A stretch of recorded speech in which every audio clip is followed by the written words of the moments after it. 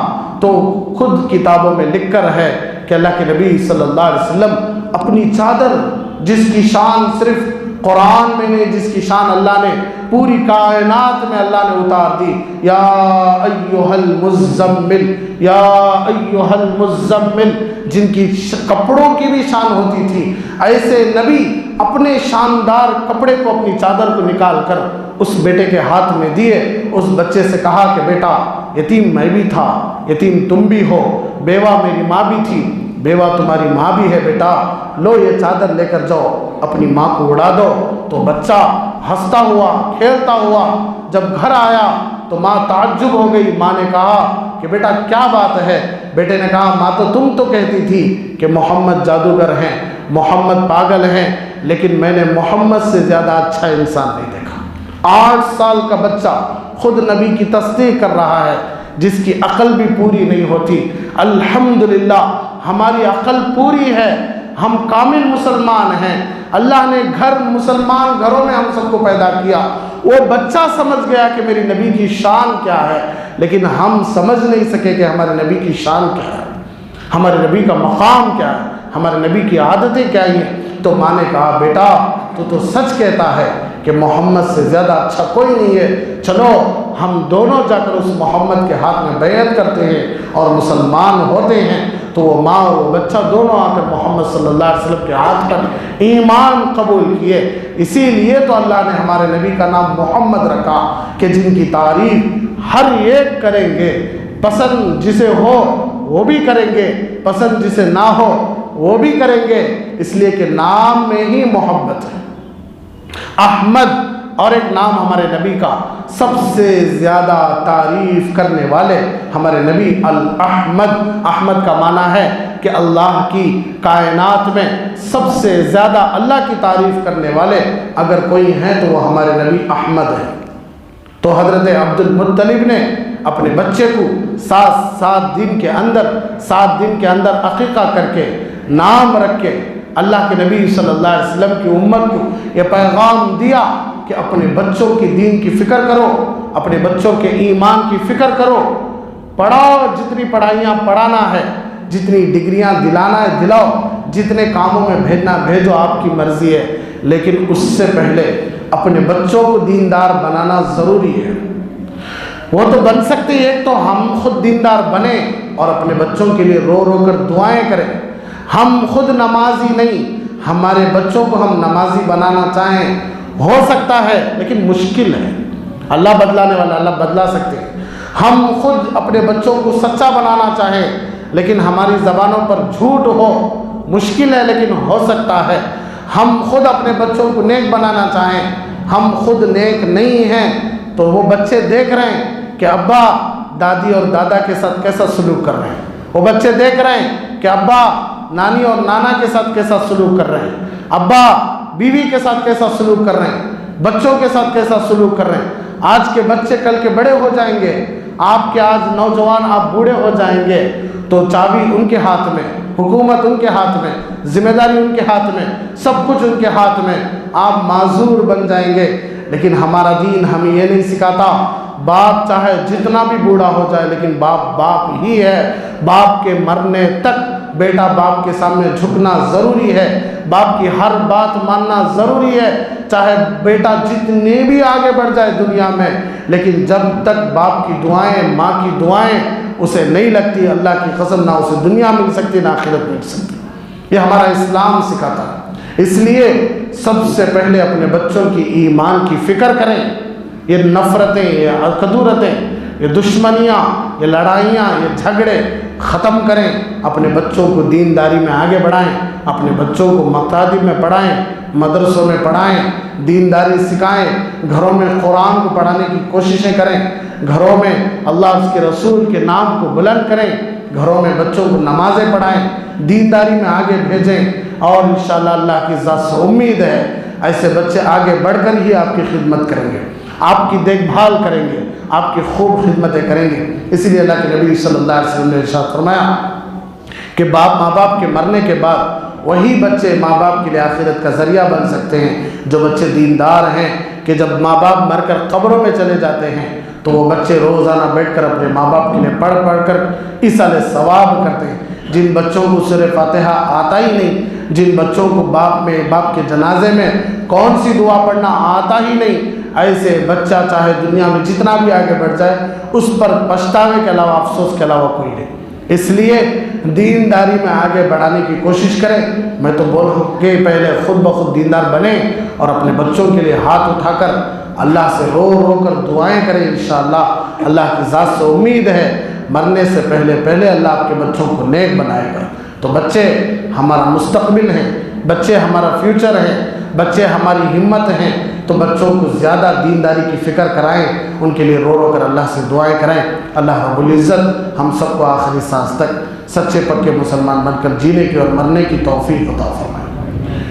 تو پچھلے ہفتے میں بول کر تھا کہ زبان پر دو ہلکے ذکر ہیں کہ اللہ کے نبی صلی اللہ علیہ وسلم نے ارشاد فرمایا کلمتان حبیبتان الی الرحمن، کہ دو کلمے ایسے ہیں جو اللہ کو سب سے زیادہ پسند ہیں، خفیفتان علی اللسان، زبان پر بہت ہلکے ہیں، ثقیلتان فی المیزان، نیکیوں کے ترازو میں بڑے وزن دار ہیں۔ اور وہ دو ذکر ہیں، اللہ کے نبی صلی اللہ علیہ وسلم نے ارشاد فرمایا کہ دریاؤں کا پانی، درخت، جنگلات کے درخت، اور ہر پرندہ، ہر چرندہ، ہر ایک مخلوق کو جن کو اللہ روزی دے رہا ہے، سب یہی پڑھتے ہیں سبحان اللہ وبحمدہ سبحان اللہ العظیم۔ سب سے زیادہ ذکر پوری کائنات میں درختوں کا، پہاڑوں کا، پتھروں کا، مٹی کے دانوں کا، دریاؤں کی گہرائیوں کا، ہر ایک جگہ یہی ذکر، پرندے، جانور، ہر ایک بھی اپنی زبانوں پر یہی ذکر کر رہے ہیں سبحان اللہ وبحمدہ سبحان اللہ العظیم۔ اس ذکر کو روزانہ پابندی سے پڑھیں، استغفر اللہ صلی اللہ علیہ وسلم، یہ بھی کثرت سے پڑھیں۔ آج ایک نیا ذکر ہے کہ اللہ کے نبی صلی اللہ علیہ وسلم نے ارشاد فرمایا کہ قل هو اللہ احد اللہ الصمد لم یلد ولم یولد ولم یکن له کفوا احد۔ ہر نماز کے بعد 10 مرتبہ پڑھ لیے، 10 مرتبہ پڑھ لیے تو اللہ کے نبی صلی اللہ علیہ وسلم نے ارشاد فرمایا کہ اللہ تبارک و تعالیٰ مرنے کے بعد جنت کے دروازے کھول دیتے ہیں اور اللہ کہتے ہیں جس دروازے سے جانا چاہتا ہے چلے جاؤ۔ صرف 10 مرتبہ۔ کیوں؟ اللہ کو سب سے زیادہ اپنی تعریف پسند ہے۔ اور سورہ اخلاص میں، اس لیے میں بار بار کہتا ہوں کہ کوئی آدمی مدرسہ گیا ہو یا نہ گیا ہو، مکتب پڑھا ہو یا نہ پڑھا ہو، زندگی میں کتاب اٹھایا ہو یا نہ اٹھایا ہو، لیکن اسے سورہ فاتحہ بھی یاد ہے، اسے قل هو اللہ احد کا سورہ بھی یاد ہے، کسی سے سیکھا نہیں ہے، بس یاد ہو گیا ہے۔ یہ اللہ کو بڑا پسند ہے سورہ فاتحہ، تو پورے قرآن نہیں، پوری آسمانی کتابوں کا خلاصہ سورہ فاتحہ ہے، اس لیے ہر مسلمان کو الحمدللہ یاد ہے۔ اور اسی لیے قل هو اللہ احد کا سورہ یہ اللہ کو پورے سوروں میں سب سے زیادہ پسند ہے۔ اللہ کے نبی صلی اللہ علیہ وسلم نے ارشاد فرمایا جب قل هو اللہ احد کا سورہ اترا تو 70,000 فرشتے اس سورت کو لے کر اترے۔ آسمانوں میں خوشیاں تھیں، دریاؤں میں خوشیاں تھیں، کائنات کے ذرے ذرے میں خوشیاں تھیں، اور سب سے وزندار سورہ یہی تھا۔ اس لیے علماء کہتے ہیں کہ 10 مرتبہ پڑھنے کی کوشش کرو، نیند سے اٹھتے ہی 1 مرتبہ پڑھ لو، سوتے وقت بھی 1 مرتبہ یہ سورہ پڑھ لو، چلتے پھرتے بھی پڑھتے رہو قل هو اللہ احد اللہ الصمد لم یلد ولم یولد ولم یکن له کفوا احد۔ بغیر وضو کے بھی پڑھ سکتے ہیں، لیکن وضو کے ساتھ پڑھنا اچھا ہے۔ لیکن قرآن ہاتھ لگانا، وضو کے ساتھ ہاتھ لگانا، لیکن گھر دکان میں بیٹھے آپ کو وضو نہیں ہے، آپ پڑھ سکتے ہیں۔ آپ گاڑی میں جا رہے ہیں پڑھ سکتے ہیں، آپ چلتے ہوئے جا رہے ہیں پڑھ سکتے ہیں، آپ دکان میں بیٹھے ہیں پڑھ سکتے ہیں، آپ گھر میں بیٹھے ہیں پڑھ سکتے ہیں، آپ کو نیند نہیں آ رہی پڑھ سکتے ہیں قل هو اللہ احد اللہ الصمد لم یلد ولم یولد ولم یکن له کفوا احد۔ یہ پڑھتے رہیں، جتنا ہم پڑھیں گے اللہ کا نام زبان سے دل پر اترنے کے لیے اللہ تو بس بہانے ڈھونڈتا ہے. تو بس دل میں اتر گیا سورہ، اللہ کی توحید مضبوط ہو گئی، نبی کی رسالت آ گئی، تو انشاءاللہ اللہ کی ذات سے امید ہے اللہ موت بھی بڑی اچھی دیں گے. آمین وآخر دعوانا الحمدللہ رب العالمین. بڑا سنگم ہے یہ علم اور انوار نبوت کا، یہاں سے فیض ملتا ہے شریعت کا، طریقت کا.